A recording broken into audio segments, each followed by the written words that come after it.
Good morning. Well, it was quite a week. From Michigan Governor Gretchen Whitmer's very first State of the State address to final farewells for the Dean of the U.S. Congress, John D. Dingell, Jr., Michigan's legendary representative.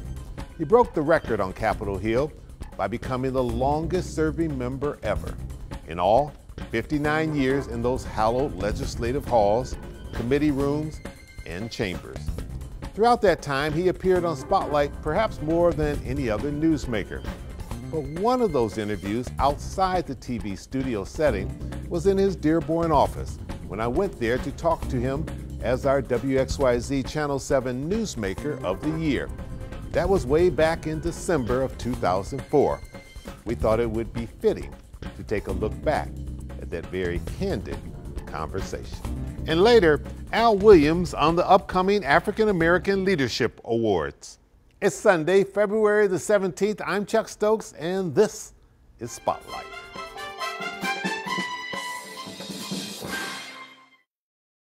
Congressman Dingell, when Sam Rayburn swore you into office nearly 50 years ago, did it ever cross your mind you would serve longer than him?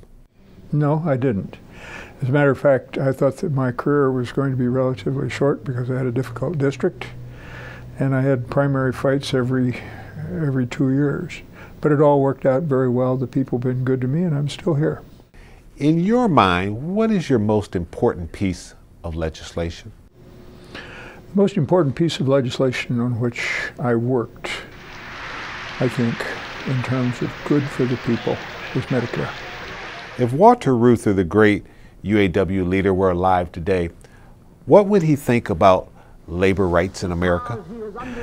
I think that his basic idealism about how important the labor movement is to our people would be very much shaken by what he would see around, not only with regard to overtime wages, minimum wage, protection of Social Security, and all the other things that are under attack right at this minute. Why is Humberg Marsh so important to you? Why did you fight so hard for that? It's a part of an international wildlife refuge that we're building on the Detroit River.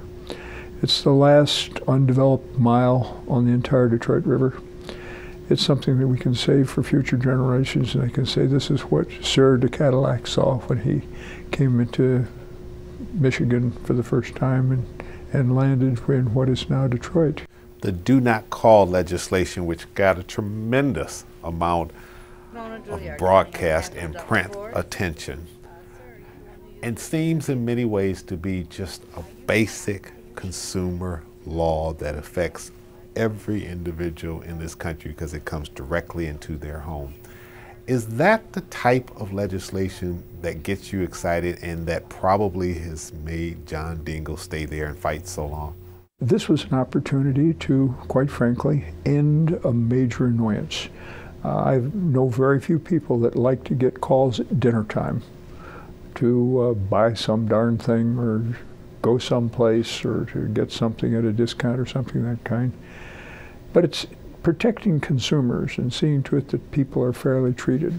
Congressman, how has the tenor and tone of Congress changed during your tenure there? I think that's the saddest thing of all the things that I see.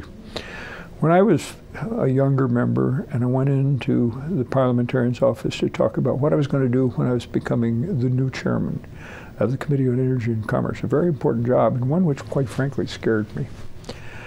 He said, Dingell, there's two things you got to do. He said, first, you got to be fair. And second of all, you got to appear fair. I think the fact that the current leadership in the Congress doesn't recognize that cooperation and conciliation and coordination and amicability are very, very important parts of what the Founding Fathers intended.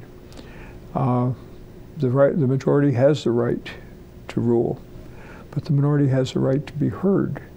I think the partisanship has gotten so intense that the trust and the conciliation that are important aren't functioning anymore. You mentioned earlier that you were scared to become chairman of the Energy and Commerce Committee. Why? It's a big job. The higher you rise in this world, the more opportunity you have. But that opportunity is in two parts. The first part is to do good and to be a success and to achieve the respect of your fellow citizens. The other is to make terrible mistakes that hurt people. And I was scared to death that that was one of the things that I would be doing. If you look, you'll find we legislated in the middle, not on the far right or the far left. When we come back, see how the late Congressman Dingell spoke his mind about 10 U.S. presidents he worked with closely in Washington, D.C. We'll be right back.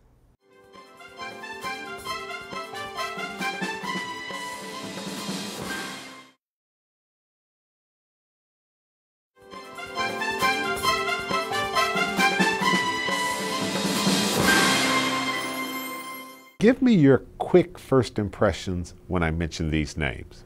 Harry Truman. Great man, great president, man of intense courage, great wisdom, and real decency. Dwight Eisenhower.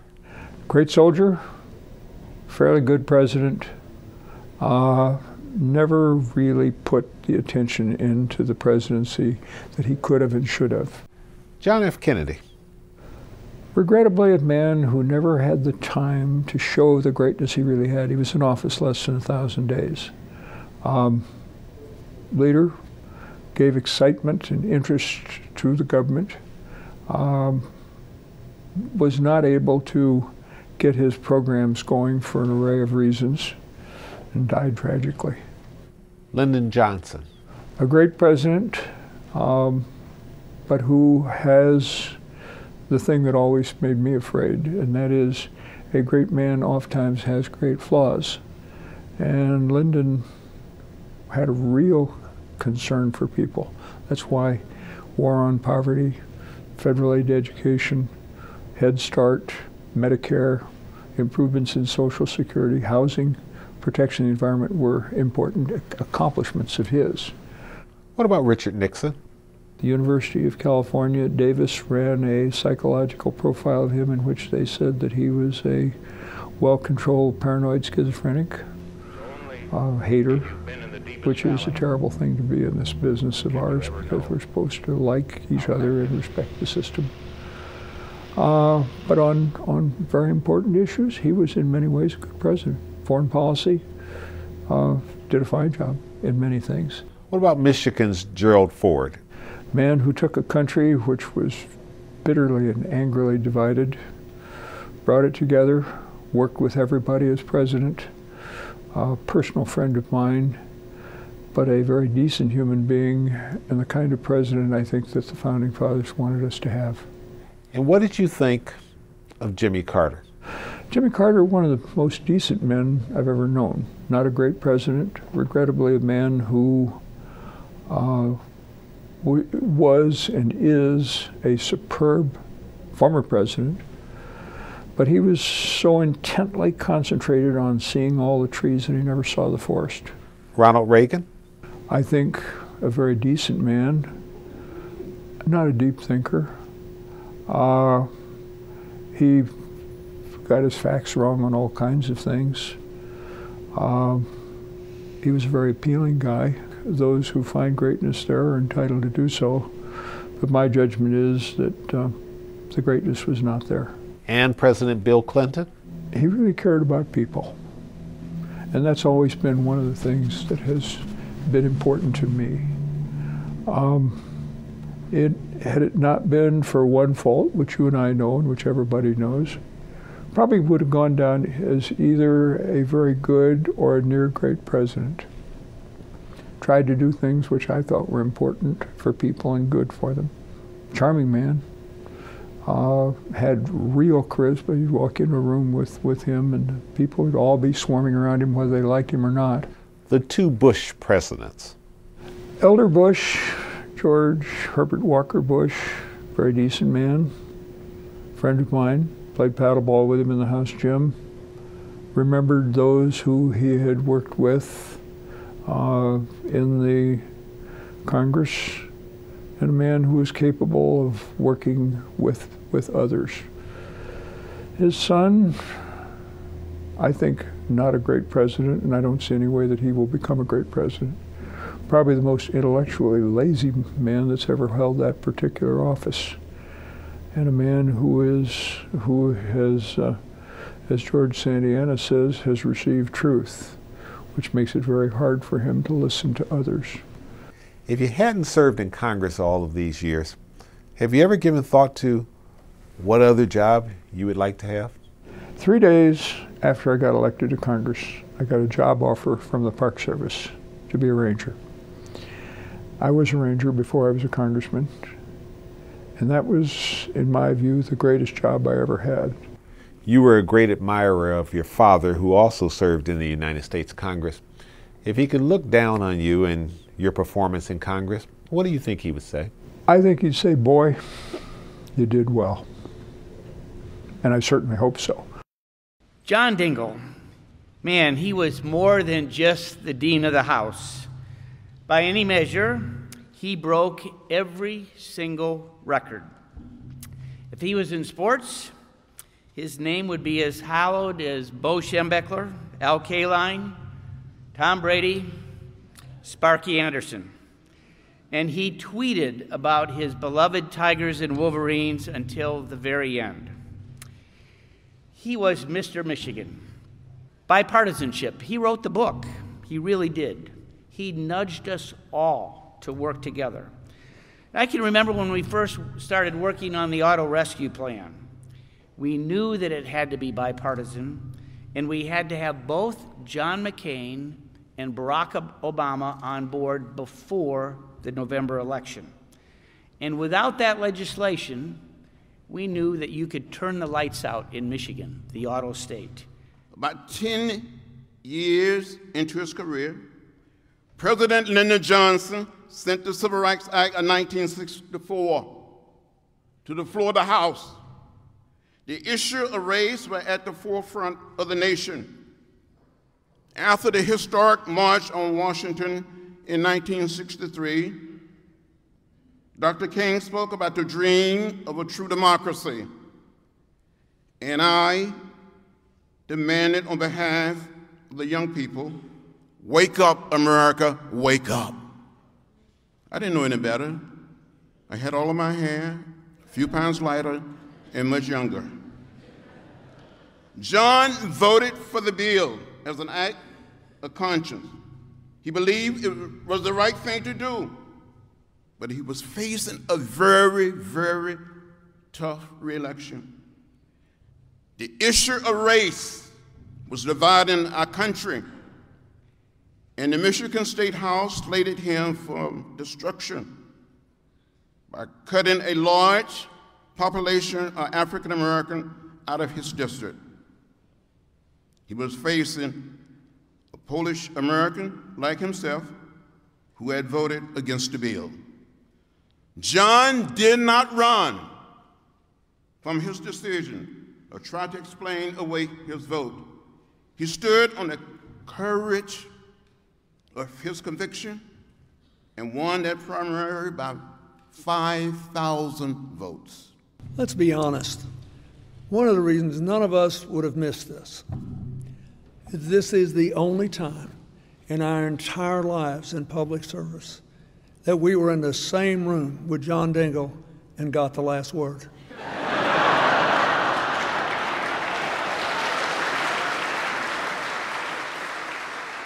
He spent more time in the Congress trying to fulfill the founder's admonition to form a more perfect union than anyone else. He never snuck around behind your back. He didn't say one thing to your face and then call somebody to get a little press to do something else. John Dingell was a stand-up guy. He got up, he suited up, he played the game straight ahead. He was an old-fashioned man who did things in an old-fashioned way that we should adapt for new times. John Dingell, he was truly one of a kind and can now take his place in American history. Coming up, we'll head downtown to the Cube and we'll talk to Al B.J. Williams about the annual African American Leadership Awards taking place in just a little over a week. Stay with us.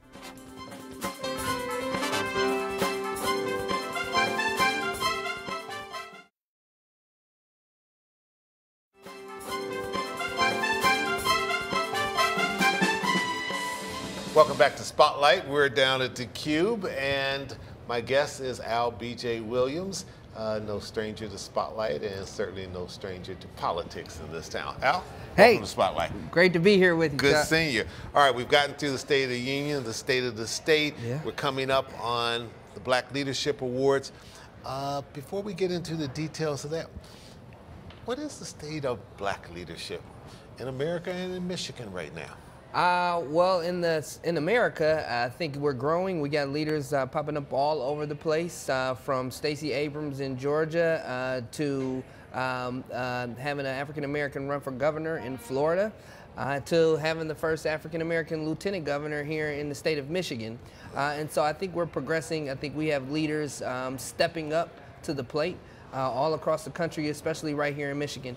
That's why the African American Leadership Awards and the African American Leadership Institute is so important. Yeah, and on the national scene, we're just a little ways away from the 2020 presidential election, but they're lining up already. Yeah. And you've got a number of African Americans already in the race. Now, who's there at the finish?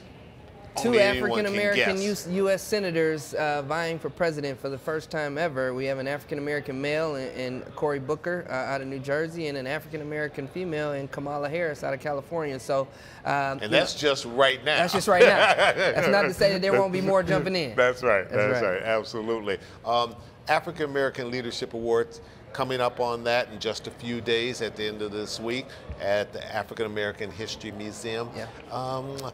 Why was this started, and how has it grown? We started 6 years ago. The co-founder, now Congresswoman Brenda Lawrence, was the mayor of Southfield then. We sat down, tried to figure out where we could help highlight unsung heroes in the African American community who concentrated and focused on doing the work, whether they were elected, community leaders, labor leaders, business leaders, and we couldn't find that 6 years ago during Black History Month. There were a lot of different programs in silos, but none that recognized people statewide and during Black History Month. And so we got to work. The first African American Leadership Awards, we recognize great leaders like Richard Austin or Daisy Elliott. And then, of course, in last year, in the 5th Annual African American Leadership Awards, the Great Expectations Award went to Garland Gilchrist, the first African American lieutenant governor. This was before he became lieutenant governor, right, of course. Absolutely. But so, you must have known something was on the horizon, right? Right. Or you brought him good luck. Right. Yeah. But we do more than just highlight elected officials. There are precinct delegates who do the work day to day, day in, day out, who also get recognized. Well, and that's part of it, is you guys focus in on a lot of the behind the scenes people. Sometimes it's staff people working for the elected officials who may be household names, but you don't know, you could probably say, the power behind the power. That's right. Staffer of the Year is a very big award that a lot of people get nominated for our award ceremony. Last year and the year before, we nominated some great staffers who've done some great work, not only in Lansing, but across the state of Michigan for elected officials and others, yes. Coming up, how the African American Leadership Awards are inspiring young people to go into public service. Stay with us.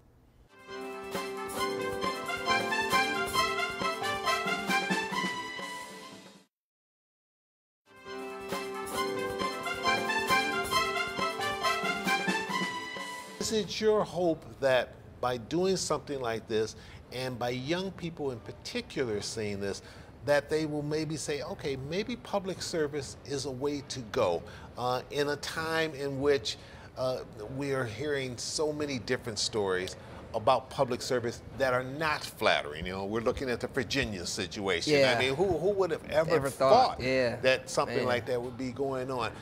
And so a lot of people, maybe it's just because of the media scrutiny, whatever, are saying, I'm not going into that because my life will become an open book.